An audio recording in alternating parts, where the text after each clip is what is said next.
Hey everybody, I thought I'd just record something out of character, just talking about something that interests me personally. Some of you know that I have a second channel called Armoured Media, and mostly I review movies. I've also been mixing in some video game stuff there. And if any of you have ever seen any of my episodes of Night at the Movies, you'd know that I modeled that show off of Half in the Bag, a show created by Red Letter Media. Red Letter Media is kind of a staple on YouTube. With their release of their first Plinkett review for Phantom Menace, they quickly achieved godlike status. It's not entirely unfair to say that most movie review channels on YouTube in some way are a clone of either Half in the Bag or Plinkett reviews. And to this day, most YouTubers hold Red Letter Media up to a very special status. We consider them the duck at the front of the flying V. And as cool as that sounds, that does come with a price. The market is entirely saturated now. Some channels have actually become more popular than Red Letter Media. So to set themselves apart and remain at the top of the totem pole, Red Letter Media has kind of fallen into this trap where in both Half in the Bag and especially in the Plinkett reviews, they have to continuously come up with quirky, hot takes that no other YouTuber has ever said before, which becomes increasingly harder and harder as the years go on. And Red Letter Media kind of addressed this in their last Plinkett review when mentioning that most of the things they're going to complain about, we've heard 1,000 times before. See, all this shit that I've just talked about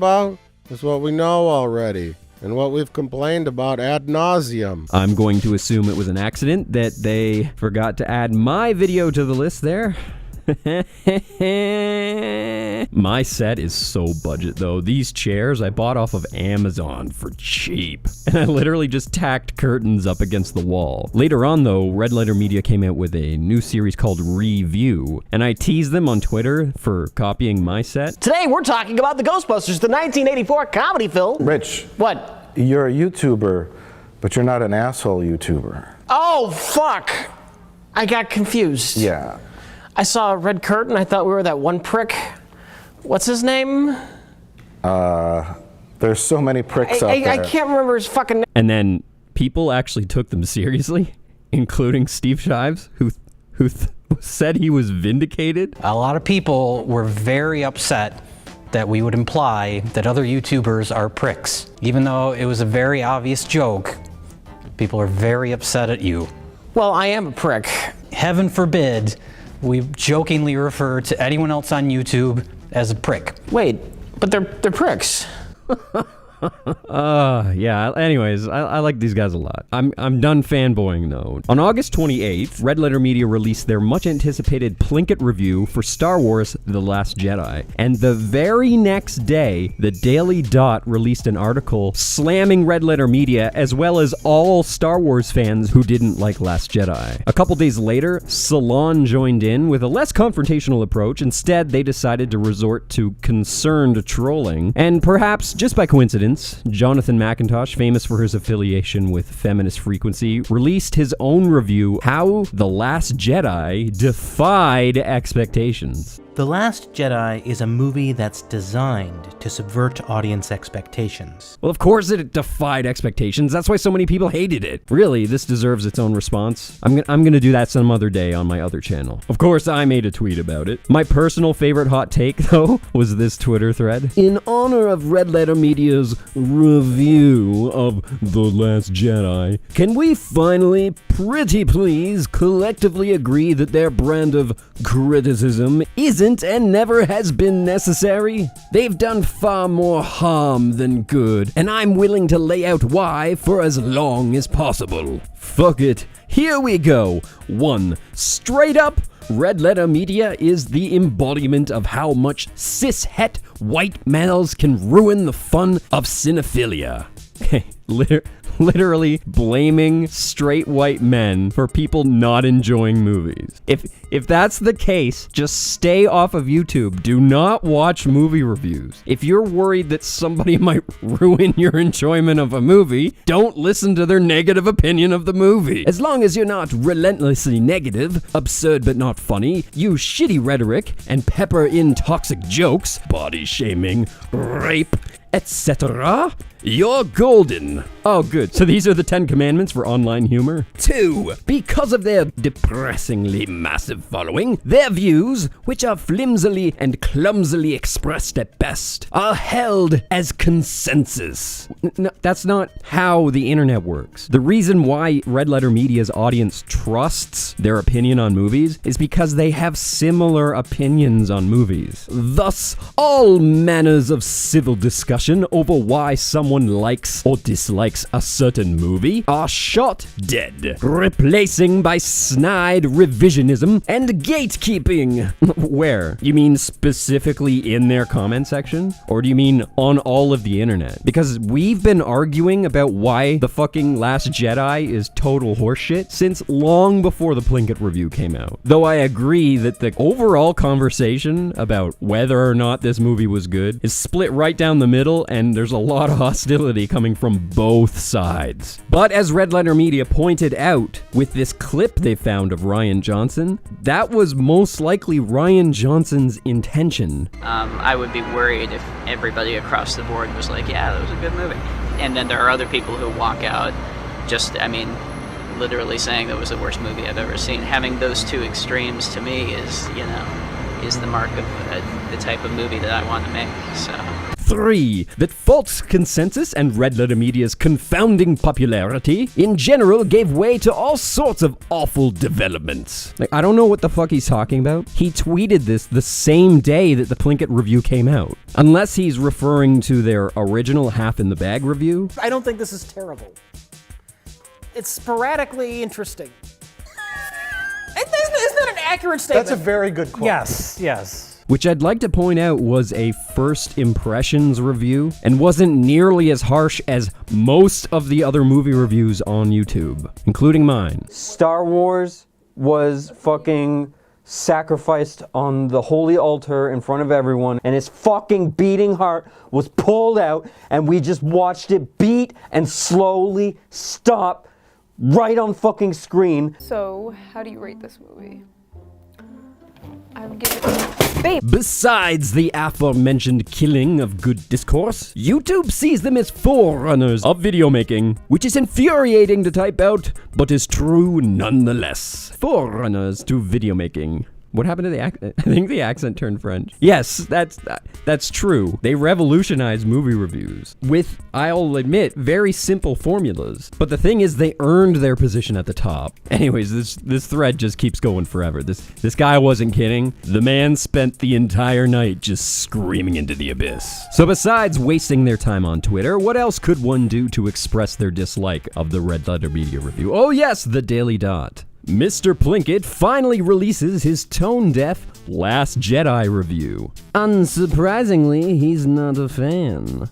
Oh, Michelle, you're so cheeky. Mr. Plinkett's Last Jedi review clocks in at just over 58 minutes, nearly an hour shorter than his review of Force Awakens, which is one of the few things that it has going for it. You know what, actually, I'll admit that that's true. Like, half of that Force Awakens review was about ring theory, and nobody wanted that. And early on, Mr. Plinkett acknowledges that some of his criticisms of The Last Jedi have already been covered ad nauseum by countless other YouTube videos. He makes a couple of interesting connections to Star Trek The Next Generation and National Lampoon's Vacation, but a lot of what he says is exactly the kind of thing we've heard before. Complaints about the logic in a space opera where the Force exists at all. What this writer is trying to do here is downplay the importance of logic in Star Wars, trying to imply that because it's some magical wizard world in space where people can travel across the galaxy in a rusty old piece of shit, where the robots are gay and women are allowed to use guns, everything about the universe doesn't make sense. But in the original trilogy, at least in the first two movies that were made, there was a consistent internal logic. No matter how fancy your story is, no matter how much it goes into fantasy world, it still needs to be grounded in reality. Otherwise, it comes across as some little girl's fairy tale. Rian Johnson doesn't have no logic. That's one of the accusations I've heard, is that there's no logic in the movie. And that's not true. What he's done is substituted the old set of logic for a new set of logic.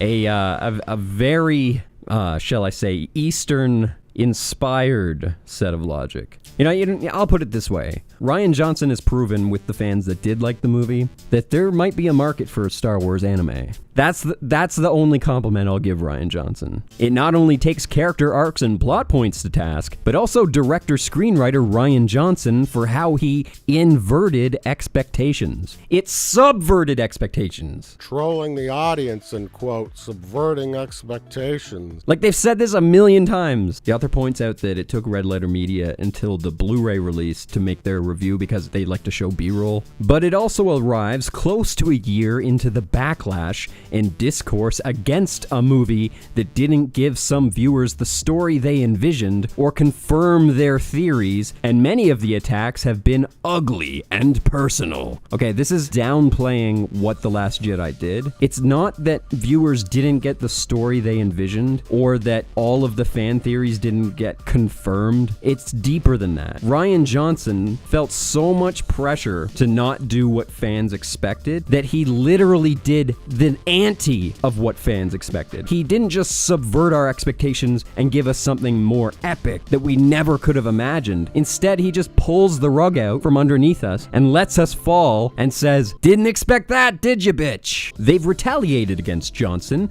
directed racist and sexist comments towards Kelly Marie Tran for months until she deleted her Instagram posts. Yeah, I agree that was shitty.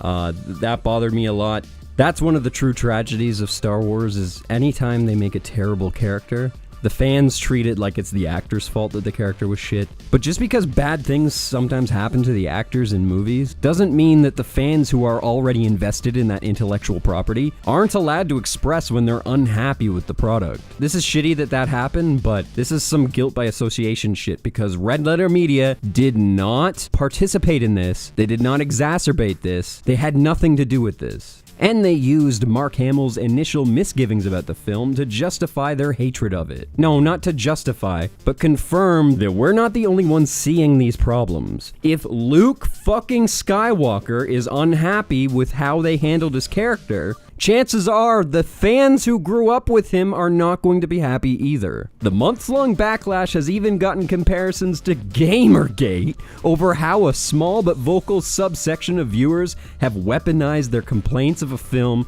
to attack the people who worked on it, or are associated with Lucasfilm. Like, people that didn't like Star Wars are as bad as Gamergate. God, that is a fucking rabbit hole I do not feel like going down right now. That's just more poisoning the well and guilt by association horseshit. The kind of meta-commentary that Red Letter Media reviews once offered no longer works as well as it hopes because some viewers, whether because they're unfamiliar with Mr. Plinkett's character or they agree with his points, will take him at his word, starting the backlash cycle all over again. So the argument is that YouTube audiences are too stupid to realize that Mr. Plinkett is a character because Mr. Plinkett said mean things. Now other people will say mean things. Holy shit. The only way this is true is if Red Letter Media made personal attacks against the woman that played Rose. And I guarantee you they didn't. They made fun of Rian Johnson. That's for sure. I don't want to be caught blaming the victim or anything, but Rian Johnson has been so unwavering on his position of fans that didn't like the movie that we have all collectively reached an understanding that Rian Johnson is entirely unreasonable. The picture did receive some criticism online, social media. Looking back, was there any of the criticisms that you read that you may feel is now kind of fair? No. I'm happy to ruin people's childhood. The review saves much of its ire towards the characters and their actions, largely attributing that to Johnson's screenplay and Lucasfilm president Kathleen Kennedy. Right, so they were being fair about who they were directing their criticism towards. But it's not a far leap for some of The Last Jedi's most vocal descendants to take complaints about Rose Tico, Finn, or Poe Dameron, and Ameline Holdo, that was her fucking character's name, that Mr. Plinkett resurfaces and direct that towards Johnson and actors like Tran and Laura Dern. Because Plinkett was mean about these characters, it's going to cause more people to be mean to the actors. Well, that's not in their control. It's not Plinkett's fault that these characters sucked. I agree, it's not the actor's fault that these characters sucked, but it's also not Plinkett's fault that people are being mean to the actors who played those characters. Again, period. This article's so fucking pretentious. And, I hate when sentences start with and. And at this point, Red Letter Media's Last Jedi review is almost white noise, albeit one that adds to the flames of the larger problem without engaging its own role in keeping the fire burning. Oh my god, okay. Red Letter Media is basically bound to make these reviews now. This is their brand. This is what their viewers expect from them. They can't not do a Plinkett review, even if you could demonstrate that there is a larger problem. And I guess there is a problem with the way that fans have treated the actors that played the terrible characters. But in no way did Plinkett encourage that. That's not Plinkett's fault. Michelle Jaworski. Michelle Jaworski. So, Salon went with a less direct approach. Stop obsessing over The Last Jedi. Mr. Plinkett's review feeds an unhealthy Star Wars fixation. So this is basically a call to action to boycott Plinkett reviews. Simply because it feeds a Star Wars fixation. Like, why do you care? Why do you care that people are fixated with Star Wars? Why, Matthew Rosa, are you personally invested in other people's fixations in an IP owned by a multi-billionaire corporation? Why does that bother you at all? If you're familiar with ancient Egyptian iconography, then you've probably seen the Ouroboros, which is a singular image of a serpent dragon eating its own tail. It's just how the discussion can go in circles. It's like, but I'm not saying that about Red Letter Media. I'm poisoning the well for no reason. I like those guys. I wanted you to have this image in your head before I told you that I like those guys. I'm not saying this has anything to do with them. I just thought it should be the opening paragraph of my fucking article about them. Just look the other way, folks. Forget that this is now absorbed into your subconscious while you read the rest of this article about how I like these guys, and I wish the best for them as long as they follow my simple rules of how to improve your channel. When discussing their review for Star Wars The Last Jedi, the Red Letter Media video that must be brought up for comparison is arguably the most famous one from the website, their 2009 review of the 1999 blockbuster Star Wars The Phantom Menace. In addition to being the video, it was a series of videos that catapulted them to online fame. Fuck. It also demonstrated how the internet can allow aspiring critics to take advantage of the liberties available to them in cyberspace to offer more thoughtful and detailed critiques. He's saying this is a good thing, but after praising them for the Phantom Menace review being popular, by contrast, the Plinkett review for The Last Jedi is being met with a more mixed response. Much of it has to do with how the internet community itself has evolved, in many ways, devolved, in the decades since the review of The Phantom Menace. Aspects of this de-evolution have been ridiculed by Red Letter Media itself, particularly in their running jokes about how easily fans can be manipulated into acting like little more than overeager consumers ripe for being taken for suckers by corporations that turn out soulless, formulaic dreck. These jokes are often brilliant. Right, and this is exactly why Mr. Plinkett's outrage is justified, because his outrage represents the way that we as consumers are basically forced into this role of wishing that our products will come out the way that we want them to, and that we end up being taken for a ride. This is our only power as consumers, is to complain on the internet and then decide whether or not we want to spend money on the product in the future. But in the end of the day, this is a product that a billion-dollar corporation is trying to sell to us, and they're treating us like children. When we don't like the product that they're giving us, they resort to calling us names, slandering us, calling us sexist and racist because we didn't like the new product. So yeah, emotions are gonna run high in something like this. They have also taken shots at online film critics who, instead of offering genuine analysis, wind up mounting insane talking points which give the impression that they are shilling for the studios or shamelessly pandering to cult-like fan followings. Yet there is also an issue they tend to shortchange, namely the rise of racist and sexist abuse towards content creators. With Star Wars The Last Jedi specifically, this was evident in how individuals involved in the the film were targeted by online harassment. Again, this is shitty that this happened, but this isn't Plinkett's fault. And for Plinkett to even fucking mention this would be completely out of his character, and it would have deterred from the overall point of the review. Plinkett is not the internet police. He's a character. This is my favorite part. It is also worth noting that Red Letter Media, though known for its willingness to satirize anyone and everyone, has displayed something of a conservative streak in its humor, for example, by poking fun at labor unions, oh no, the Affordable Care Act, and social justice warriors. Oh no. Particularly grating was their video, Scientist Man Analyzes Ghostbusters. Oh, I love that video. Which attempted to minimize the claims of sexism against the female cast remake. Did it? By pointing out how only a minority of the film's critics were motivated by sexism.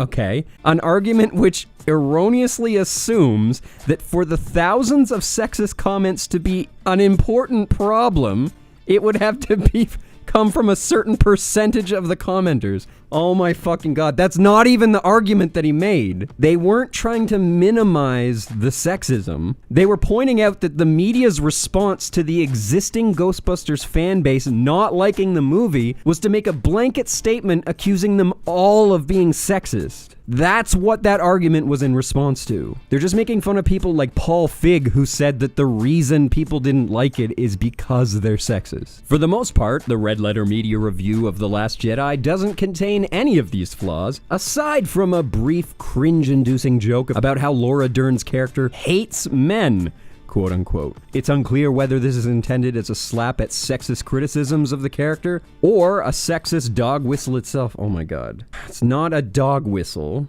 It's easy to tell by the way that Holdo treats Poe Dameron when you contextualize it in the way that he was dressed down, and that Laura Dern continues the distrust and hatred towards Poe. It's assumed that her distrust towards Poe is because of his man-like qualities. It's not even that well hidden a theme. Initially, all three characters seem like they should fit neatly into familiar archetypes for men in action-adventure films. In Poe, we expect the hotshot fighter pilot who's celebrated for blowing up the bad guys. In Finn, we expect the noble defector who's determined to take down an unjust system. And in Luke, we expect the wise warrior who wields tremendous power in the name of fighting evil. But in each case, The Last Jedi doesn't deliver on those expectations. This isn't controversial to say that. That is a blatant theme in the movie. And the reason why that's terrible is because that whole conflict is not resolved in a satisfying way. Holdo was clearly being irrational in her treatment towards Poe. She wouldn't even tell him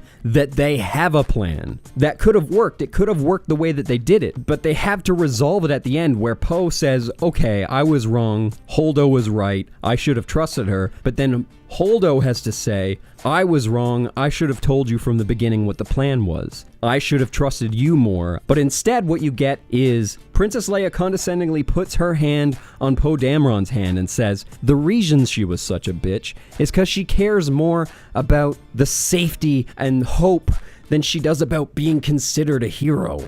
She was more interested in protecting the light than she was seeming like a hero. And Poe's like, oh, I didn't realize that it was just because she didn't want to be seen as a hero. That's entirely inconsistent with what we saw. That doesn't properly resolve the issue. And before we get any kind of resolution, Holdo then kamikazes into the First Order fleet. This never would have happened in the original Star Wars. If you don't resolve character tensions and then just kill one of the characters off, it leaves the audience with this sense of incompletion. It leaves the audience wanting something more substantial, something more universal. Yet, the review of The Last Jedi does contain one major oversight, namely how it doesn't directly acknowledge that the problem with racist and sexist harassment exists. Again, Mr. Plinkett is not the internet police. It's not his job to tell people what they should and should not do online. Early in the video, Red Letter Media mentions that the movie is intensely hated online and scrolls through a list of YouTube videos criticizing the film, but implies that all of those criticisms were solely qualitative in nature. They didn't imply that at all. Plinkett just points out that all of the arguments he's about to make were already made. He doesn't endorse all of the videos he shows. This is the paragraph that confuses the hell out of me. The closest that the Plinkett review of The Last Jedi comes to addressing these issues is at the very end when it describes how the director and writer Rian Johnson seems, by most accounts, to be a genuinely nice person who wanted to make a good movie. Since the review places most of the blame for the film's problems at Johnson's feet, and since Johnson has also been harassed, this was most likely intended as a way to encourage their fans to take a step back and realize that it's acceptable to call someone out for making a bad movie. It is another thing entirely to act like they're a bad person altogether. It was a very human moment in their review, and in that regard, Stoklosta deserves to be commended. You admit that they're trying to encourage their audience to not be mean to Rian Johnson. So Stoklosta did basically exactly what you complained that they didn't do, but didn't do it the way you wanted. In an extremely blatant talk down to his audience moment. You people are terrible, stop doing terrible things. Okay, I'm just gonna stop there, because basically what both of these articles are doing is complaining that Red Letter Media doesn't treat their audience like they're stupid, that they need things spelled out to them, but that doesn't invalidate forms of entertainment that don't treat their audience as if they need things spelled out to them. So these articles perfectly mirror the mainstream position on these movies. And that's exactly what I'd expect from articles from like Salon and the Daily Dot. But the mainstream position is a misrepresentation of our position. The mainstream position constantly tries to equate all of us with the harassers, tries to equate all of us with the sexists and the racists, and tries to invalidate our disenjoyment of the film and cram us all into the same sexist racist box. So anyways, if you made it to the end of the video, thanks for watching, folks. So this is a total coincidence, I swear to God, but Red Letter Media is based in Milwaukee, Wisconsin, and I'm actually going to be in Milwaukee this weekend for MythCon. I'm going to be participating in a discussion about how feminism and social justice culture basically changed the atheist community. I put a link in the description if you want to check out the event details. Shoe on Head is going to be there as well, so you can meet us both. I hope to see you guys there. Thank you for watching. If you like what you saw and you'd like to see more Armored Skeptic, please like, comment, and subscribe. If you absolutely love me, you can support me on Patreon, or if you have a passing affection for me, you can buy my merch. Links are in the description.